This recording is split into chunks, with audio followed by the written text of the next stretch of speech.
Hello students, कैसे हो? आपका एक बार फिर से स्वागत है हमारे यूट्यूब चैनल एमएस पथेरिया के ऊपर।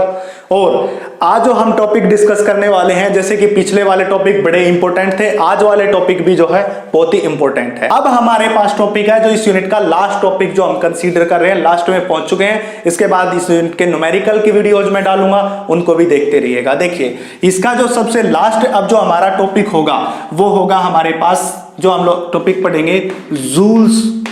ये सब लास्ट चल रहा है, Joule's laws of heating effect, Joule's laws of heating effect. ये टॉपिक हमारा जो है लास्ट के चल रहे हैं।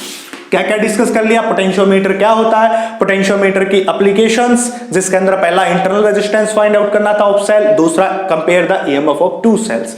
अब हम करेंगे Joule's law of heating effect. ये भी बड़ा इंपॉर्टेंट है। देखिए कैसे पढ़ेंगे। आप देख सकते हैं कि अगर कोई वायर है, मान लिया जाए वायर है, इस वायर में से मैं करंट पास करूं तो थोड़े टाइम के बाद ये वायर हीट होना स्टार्ट हो जाता है। क्या कहेंगे हम? अगर हम किसी वायर में से करंट पास करते हैं तो वो वायर हीट हो जाता है, और इसी हीट होने को हम क्या कहते हैं? Joules law of heating effect. आप इसको कैसे देख सकते हैं? आप देख सकते हैं आपके घर में कोई वायर लो और उससे एक बल्ब जलाओ। एक जो है आपका जो लाइट है वो जला लीजिए थोड़े 20-25 आधा घंटे 2 घंटे के लिए। उसके बाद आप उस वायर को हाथ लगाओगे तो आपको पता चलेगा वो गर्म हो चुका है। वो किस लिए होता है? Joules law of heating effect के कारण होता है। तो क्या कहता है ये कहता है whenever we pass a current through a wire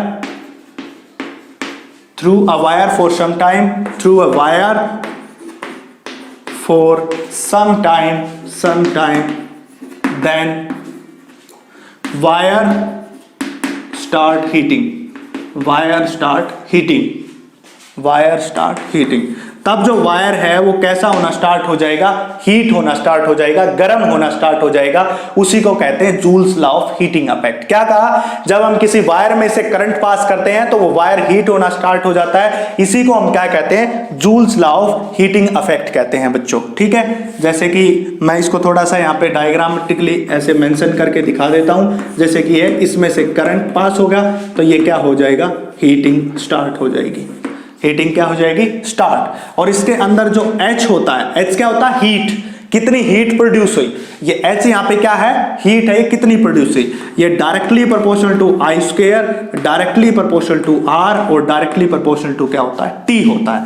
तो H इज इक्वल टू मैं I square RT, directly proportional. ठीक है बच्चों, अगर मैं प्रोपोर्शनलिटी का साइन हटाता हूं तो कोई कांस्टेंट आता है, और जो कांस्टेंट होगा उसकी वैल्यू होती है 4.2, जो कि कैलोरी में दे देगा इस पूरी हीट को। ऐसे इस प्रोपोर्शनलिटी की जगह में 4.2 रखनी है। ठीक है बच्चों, ये हो जाएगा इतना, ये हो जाएगा, ये फार्मूला हमारे पास हो जाएगा। H इज इक्वल टू मैं I स्क्वायर RT बाई में 4T। क्यों बताया? क्योंकि जितनी हीट प्रोड्यूस होती है वो डायरेक्टली प्रोपोर्शनल होती है करंट का स्क्वायर। मतलब जितना करंट पास होगा, मैंने क्या बताया कि जब किसी वायर में से करंट पास करते हैं तो वो हीट होना स्टार्ट हो जाता है सम टाइम, मतलब टाइम का फैक्टर। रेजिस्टेंस वायर के पास होता ही आपको पता, और करंट उसमें से पास ही कर रहे हैं, तो H इज इक्वल टू मैं I स्क्वायर RT। ये बात आ गई। अब ये कहां से आई, कैसे आई, मैं उसका थोड़ा सा इसका डेरिवेशन वो आपको बता देता हूं। कैसे बताता हूं? देखिए, थोड़ा सा इसका डेरिवेशन बता देता हूं आपको। देखिए कैसा होता है। आपको पता होगा V is equal to W by Q होता है। क्यों हुआ ये? क्योंकि अगर किसी वायर में से करंट पास हो रहा है तो वो क्या करेगा? वर्क डन करेगा, और वायर के पास इलेक्ट्रॉन होते हैं जो चार्ज है, तो उसके पास पोटेंशियल भी होगा। V is equal to W by Q, और V की वैल्यू क्या होती है? I इंटू में R के बराबर। ओम्स लॉ ने बताया था ये फार्मूला। यहां से W निकालू तो V इंटू Q, इतनी बात होगी हमारे पास।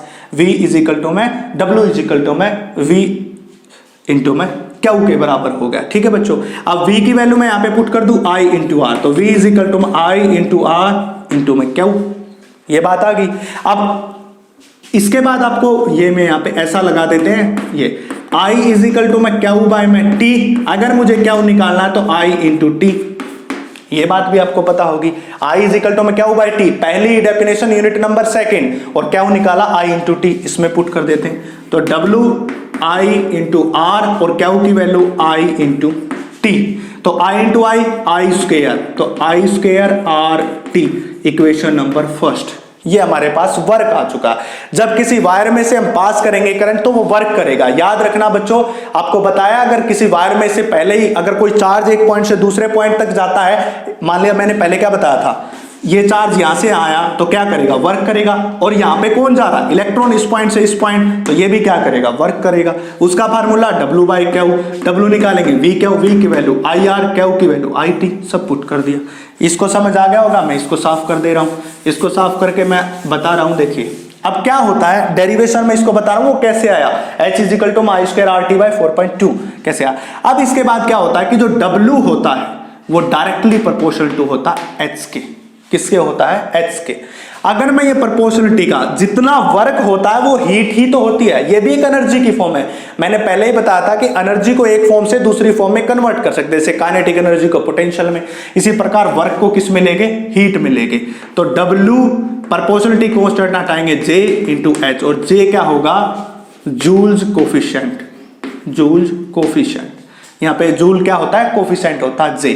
अगर मुझे H निकालना है तो W/J, हमारा मकसद ही ये प्रूव करना है, क्या प्रूव करना है, I²RT/4.2, ये प्रूव करना हमारा मतलब H, तो H निकालना W/J, मतलब इक्वेशन नंबर सेकंड। तो हम क्या कहेंगे, put first into second.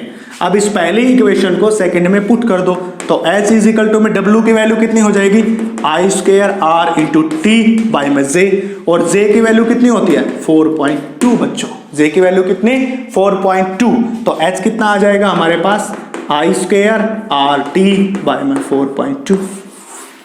Heat, heat एक एनर्जी है, यूनिट जूल में हो सकती है, कैलोरी में भी हो सकती है, जूल में कैलोरी में भी हो सकती है, दोनों में हो सकती है। यूनिट दोनों किसकी है, हीट की। जूल कौन सी है, SI यूनिट, कैलोरी कौन सी है, CGS यूनिट। तो ऐसे प्रूव कर दिया, यही प्रूव करना था, यही प्रूव कर दिया हमने। कहता है joules law of heating effect. क्या बताया, किसी वायर में से करंट पास करो, थोड़े टाइम बाद वो हीट हो जाता है। कितनी हीट प्रोड्यूस होती है, ये फार्मूला देगा हमें, इतनी हीट प्रोड्यूस होती है उसके अंदर। ठीक है बच्चों, इसके बाद छोटी छोटी जो टर्म है वो डिस्कस करेंगे। इसके बाद की जो नेक्स्ट टर्म है वो है हमारे पास इलेक्ट्रिक पावर। इसके बाद की जो है हमारे पास इलेक्ट्रिक पावर। देखिए सबसे पहले मैंने आपको 11th क्लास में बताया होगा, टीचर ने आपने पढ़ा होगा, इलेक्ट्रिक पावर क्या होता है, रेट ऑफ डूइंग वर्क, मतलब रेट ऑफ काम करने के उसके रेट को, दर को हम क्या कहते हैं, वर्क। पर यहाँ पे कौन सा, इलेक्ट्रिक पावर, मतलब rate of doing work by the electric current, मतलब करंट कितना काम करता है उसको हम पावर कहेंगे। पावर की डेफिनेशन सबको पता है, सब बच्चों ने पढ़ रखी है, कोई मुश्किल नहीं है। क्या पढ़ रखी है, rate of doing work is called power. But यहाँ पे कौन कर रहा है, करंट कर रहा है। क्यों, किसकी देख रहे हैं हम, करंट की बात कर रहे हैं। तो हम क्या कहेंगे, रेट ऑफ डूइंग वर्क, या कह सकते हो कि क्या कहेंगे, power is the rate of doing work by electric current, by electric current in the circuit. किसी सर्किट में करंट ने, इलेक्ट्रिक करंट ने कितना काम किया उसकी दर को हम क्या कहते हैं, इलेक्ट्रिक पावर कहते हैं बच्चों। क्या कहते हैं, इलेक्ट्रिक पावर। मतलब रेट ऑफ डूइंग वर्क, मतलब पावर इज इक्वल टू में W/T। बस यहाँ पे कौन कर रहा है काम, करंट कर रहा है। जनरली हम वैसे कोई भी बॉडी ले लेते हैं, यहाँ पे करंट की बात कर रहे हैं। अभी इससे पहले वाले डेरिवेशन में बताया था कि इसकी वैल्यू I²RT होती है बच्चों। ये वैल्यू मैं बताई थी अभी जस्ट पहले, इससे पहले वाले joules law of heating effect. तो इसमें रखेंगे तो P इज इक्वल टू में I²RT/T, T से T कैंसिल, I²R। ठीक है, अब इसके बाद क्या करेंगे, देखिए I, अब आपको पता है V इज इक्वल टू में I × R, किसने बताया था, ओम्स लॉ ने बताया था बच्चों। अगर मुझे I निकालना तो किसके बराबर हो जाएगा, V/R। तो हम क्या करेंगे, I की वैल्यू रख देंगे V²/R² इंटू R, पहले ही था, एक R से R कैंसिल, V²/R। ठीक है बच्चों, तो पावर के फार्मूला V²/R। ठीक है, पहला फार्मूला क्या बचाया, पहला फार्मूला बचाया I²R, दूसरा फार्मूला V²/R। दो फार्मूले बताए, एक फार्मूला और ड्राइव करवा देता हूं। देखिए यहां से मैं अगर R निकालूं तो कितना हो जाएगा, V/I। R निकाला तो इस R की वैल्यू पुट करेंगे हम, power is equal to I², इसकी वैल्यू पुट करूं मैं V/I, एक I से I कैंसिल, V × I, ये हो जाएगा एक और, पावर इज इक्वल टू में V × आई। ये भी किसका फार्मूला है? पावर का। तो पावर के कितने फार्मूले? आई स्क्वायर आर पहला, दूसरा वी स्क्वायर बाय आर और तीसरा वी आई। तीन फार्मूले, I square R, V square by R और वी आई, तीन है। अब बात करते हैं यूनिट। मैं इसको साफ कर रहा हूं। अब बात हम किसकी करेंगे? हम पावर की यूनिट की बात करेंगे। हम पावर की यूनिट देखिए, पावर की यूनिट क्या होती है? वाट भी होती है, किलो वाट भी होती है, मेगा वाट भी होती है, जिसको एम वाट लिख देते हैं। सब किसकी यूनिट होती है? इसकी यूनिट होती है। पावर की वाट भी लिख दो, किलो वाट भी लिख दो, या मेगा वाट भी लिख लो, या फिर क्या लिखो? देखिए, पावर इज इक्वल टू में डब्ल्यू बाई टाई, मतलब डब्ल्यू की जूल और इसकी सेकंड, जूल पर सेकंड। ये भी पावर की यूनिट होती है। कई बार बच्चों को पजल करने के लिए आपको क्या देखेंगे कि पावर की यूनिट ये दे देंगे, बच्चों ये देखेंगे ये तो है ही नहीं, ये दे दी, तो ये भी इसी की यूनिट होती है, डब्ल्यू बाई टी, जूल पर सेकंड। ठीक है। इसके बाद एक छोटी सी टर्म में कई बार पूछी जाती है, वैल्यू पूछ लेते हैं, 1 horse power is equal to में 740 वाट। मतलब आपके घर में अगर कोई कहे, जो आप पानी जिस मोटर से निकालते हो वो कहे कि हमारी मोटर 1 हॉर्स पावर की है, तो मतलब 740 वाट है। कोई कहे हाफ हॉर्स पावर, तो इसका आधा हो जाएगा बच्चों। ये क्या था? इलेक्ट्रिक पावर के बारे में था। कितना था? इलेक्ट्रिक पावर के बारे में था। ठीक है बच्चों। हाँ तो बच्चों, अब इसके बाद जो हमने नेक्स्ट टॉपिक जो करेंगे वो करेंगे हम इलेक्ट्रिकल एनर्जी। ठीक है बच्चों। देखिए, यहाँ पे टॉपिक बड़े इजी लग रहे हैं, बट कुछ कुछ क्वेश्चन पूछे जाते हैं यहाँ पे। मैं हर एक, आप टेंशन मत लीजिए, उसकी भी चिंता मत कीजिए। मैं प्रत्येक यूनिट की जितने भी सीबीएसई बोर्ड में न्यूमेरिकल हैं या जितने भी सीबीएसई बोर्ड में क्वेश्चन आए हैं, सब आपको एक अलग से वीडियो प्रोवाइड कर दूंगा, और न्यूमेरिकल की वीडियो तो हमारी अलग से होंगी। इससे पहले हमने इलेक्ट्रिक पावर डिस्कस कर लिया था, और हमने इसके साथ साथ Joule's law of heating effect, potentiometer और उसकी दो application, to find out internal resistance of cell and to compare EM of cell. अब हम डिस्कस करेंगे इलेक्ट्रिकल एनर्जी।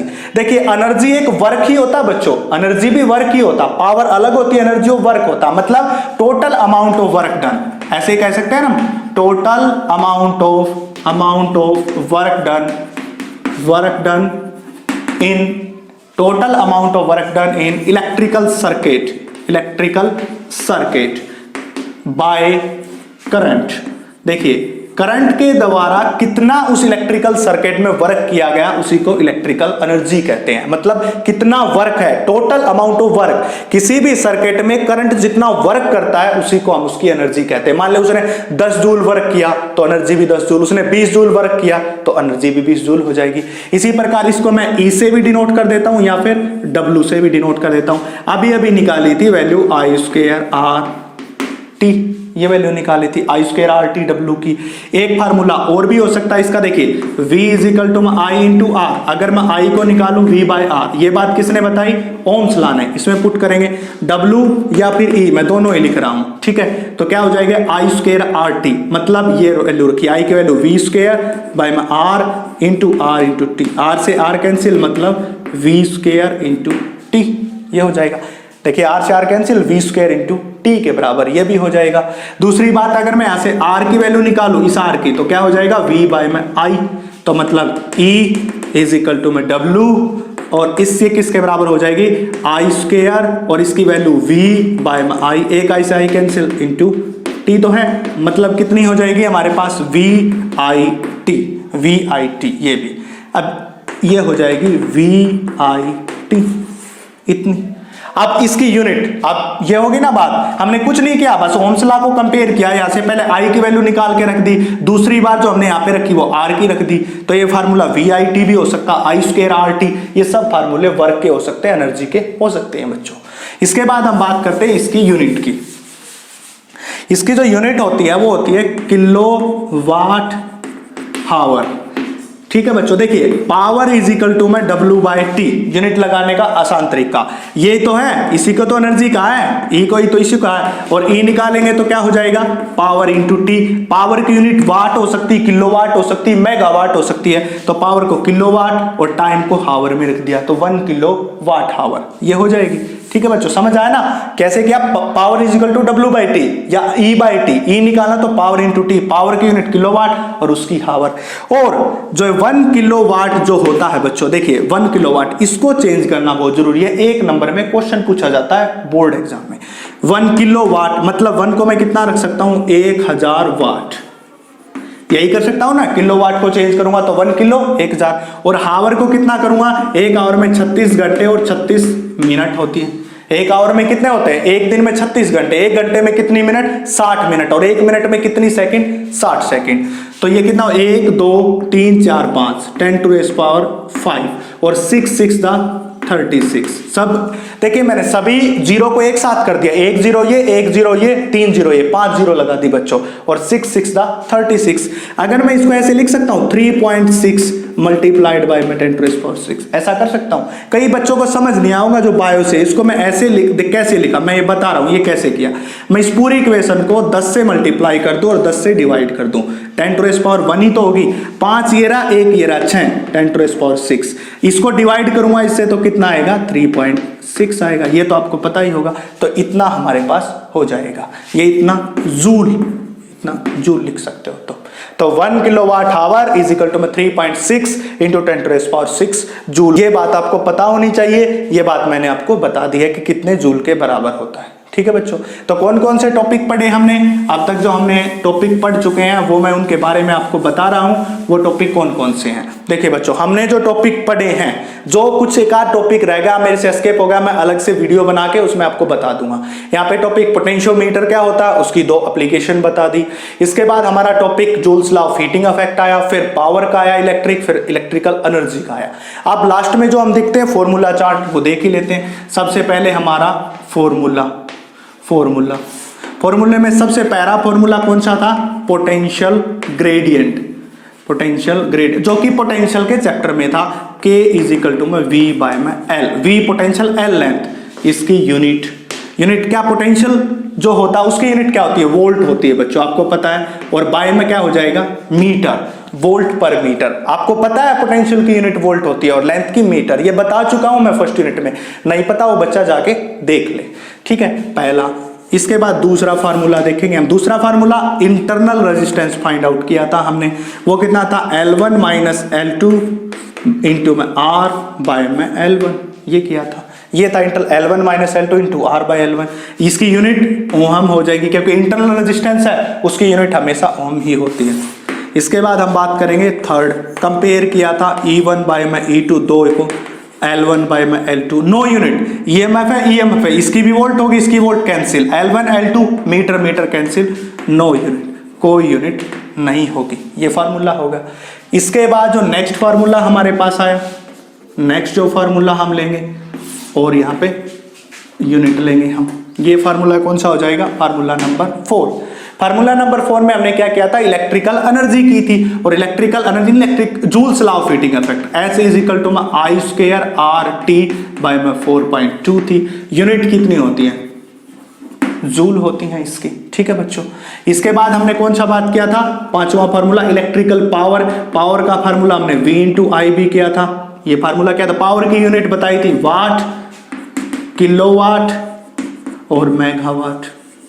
ठीक है, पावर इज इक्वल टू मैं V इंटू आई के बराबर भी बताया था। अगर मैं इसको एक जो यूनिट है वो कितनी, I स्क्वायर R, ये भी बताया था, यूनिट सेम रहेंगी। देखिए पावर का एक फार्मूला V इंटू आई, एक पावर का फार्मूला I स्क्वायर R भी बताया था। ठीक है बच्चों, समझ आ रहा होगा ना बच्चों, V into I, I square R, ये सब बातें हमने बता दी। सातवां इलेक्ट्रिकल एनर्जी, E को लिखते हैं W से लिखते हैं, इसको बताया था I स्क्वायर RT। क्या बताया था, I स्क्वायर RT बताया था, और इसकी एनर्जी की यूनिट जूल ही होती है, ये होती है। ठीक है बच्चों, I स्क्वायर RT भी बताया मैंने। इसके बाद और भी आप इसके फार्मूले जो मैंने ड्राइव किए थे वो खुद से ड्राइव कर सकते हो, आगे एक एक फार्मूला मैंने बता दिया। ये सब किसके यूनिट फार्मूले हो जाएंगे, पावर के फार्मूले हो जाएंगे बच्चों। ठीक है, एक फार्मूला और भूल गया मैं, I, देखिए V इज इक्वल टू में I इंटू R, और इसको क्या कहता है, rho L by A into I, ये पूरा I rho by A, K की वैल्यू, इस K की वैल्यू, एक और होती है इस K की वैल्यू, क्या होती है, I रो बाय A। ये भी पोटेंशियल ग्रेडियंट है, इसकी भी क्या हो जाएगी, वोल्ट पर metre. K is equal to I rho by A, ये भी क्या है पोटेंशियल ग्रेडियंट। तो बच्चों ये पूरा फॉर्मूला चार्ट था और ये मैंने आज यहाँ पे कंप्लीट जो थ्योरी पार्ट है इस यूनिट का समाप्त कर दिया। अगर कोई एक आध डेफिनेशन या कुछ रह गया होगा तो मैं अलग से वीडियो बना के आपको बता दूंगा। इसके बाद अगर बच्चों आपको ये कंप्लीट यूनिट आपको समझ आ रही है तो आप मेरे चैनल को लाइक शेयर और सब्सक्राइब कीजिए और इसी यूट्यूब चैनल के ऊपर आपको किसकी वीडियो मिलेंगी, केमिस्ट्री की, जो भी इजी एक्सप्लेनेशन के साथ होंगी, उसको भी फॉलो लाइक शेयर और सब्सक्राइब कर लीजिए बच्चों। ठीक है बच्चों, आज के लिए इतना ही, फिर एक नई सीरीज के साथ एक नई यूनिट के साथ मिलते हैं नेक्स्ट वीडियो के अंदर।